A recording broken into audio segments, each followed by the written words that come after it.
Hi friends, welcome back to Moni Spicy Kitchen. இன்னைக்கு நாம ரொம்பவே டேஸ்டியா ரொம்பவே ஹெல்த்தியான கறிவேப்பிலை சட்னி எப்படி பண்ணலாம்னு தான் பார்க்க போறோம்.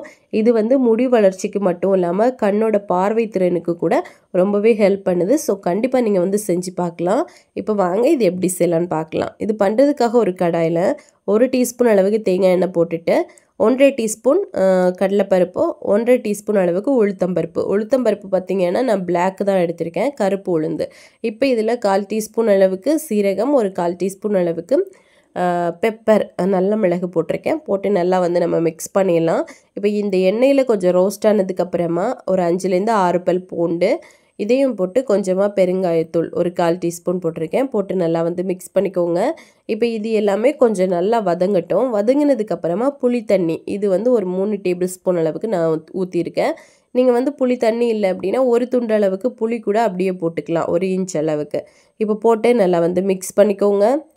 இப்போது இந்த புளி தண்ணி அப்புறமா நம்ம கடலைப்பருப்பு உளுத்தம்பருப்பெல்லாம் கொஞ்சம் நல்லா ரோஸ்ட் ஆனதுக்கப்புறமா ஒரு பவுல் நிறைய நான் வந்து ஃப்ரெஷ்ஷான கருவேப்பிலை எடுத்து வச்சுருக்கேன். இது எல்லாத்தையுமே நம்ம இதுக்குள்ளே போட்டுடலாம். போட்டுட்டு நல்லா வந்து ரோஸ்ட் பண்ணணும். இந்த கருவேப்பிலை பார்த்திங்கன்னா மொத்தமாகவே நல்லா வதங்கி நல்லா நம்ம கையில் அப்படியே பொடிச்சோம் அப்படின்னா அந்த மாதிரி நல்லா உடப்படணும். இதுதான் பர்ஃபெக்டான பக்குவம். அப்போ தான் இதில் இருக்கக்கூடிய பச்சை வாசனை எல்லாமே போயிட்டு நம்மளுக்கு சூப்பராக வரும். அப்போ தான் நல்லா சாப்பிட முடியும், நல்லா டேஸ்ட்டாகவும் இருக்கும்.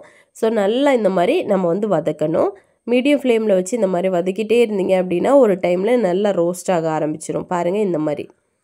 இப்போ நம்ம ஒன்றை மட்டும் கையில் எடுத்து லேசாக உடச்சி பார்த்துடலாம். 1 2 உடஞ்சிச்சு அப்படின்னா நம்ம வந்து ஸ்டவ் ஆஃப் பண்ணிடலாம். பாருங்கள் இந்த மாதிரி தான். இப்போ ஸ்டவ் ஆஃப் பண்ணிவிட்டு ஆற விடுங்க. கம்ப்ளீட்டாக ஆறினதுக்கப்புறமா இதை ஒரு மிக்ஸி ஜாரில் போட்டுடலாம். இப்போ எல்லாத்தையும் மிக்ஸி ஜாரில் போட்டுருங்க. போட்டுட்டு தேவையான அளவுக்கு தண்ணி ஊற்றி இதை நல்லா வந்து மையாக பேஸ்ட்டாக வந்து நம்ம அரைச்சி எடுக்கணும். இந்த மாதிரி அரைச்சி எடுத்துக்கோங்க. இப்போ அவ்வளோதான். இதை வந்து நம்ம சர்வ் பண்ணிடலாம். இது சப்பாத்தி, இட்லி, தோசை, அப்புறமா இடியாப்பம் எல்லாத்துக்குமே ரொம்ப பர்ஃபெக்டான காம்பினேஷனில் இருக்கும். ரொம்ப டேஸ்டியாகவும் இருக்கும், உடம்புக்கும் நிறைய சத்துக்கள் கிடைக்கும். ஸோ கண்டிப்பாக செஞ்சு பார்த்துட்டு கமெண்ட் பண்ணுங்கள். இதே மாதிரி நிறைய ஹெல்த்தியான ரெசிபிஸ் வேணும்னு நினச்சிங்கன்னா மோனி ஸ்பைசி கிச்சன் சேனலை சப்ஸ்கிரைப் பண்ணி வச்சுக்கோங்க. லைக் பண்ணுங்கள், ஷேர் பண்ணுங்கள். நெக்ஸ்ட் இன்னொரு வீடியோவில் உங்களை சந்திக்கும் வரை டேக் கேர், பாய்.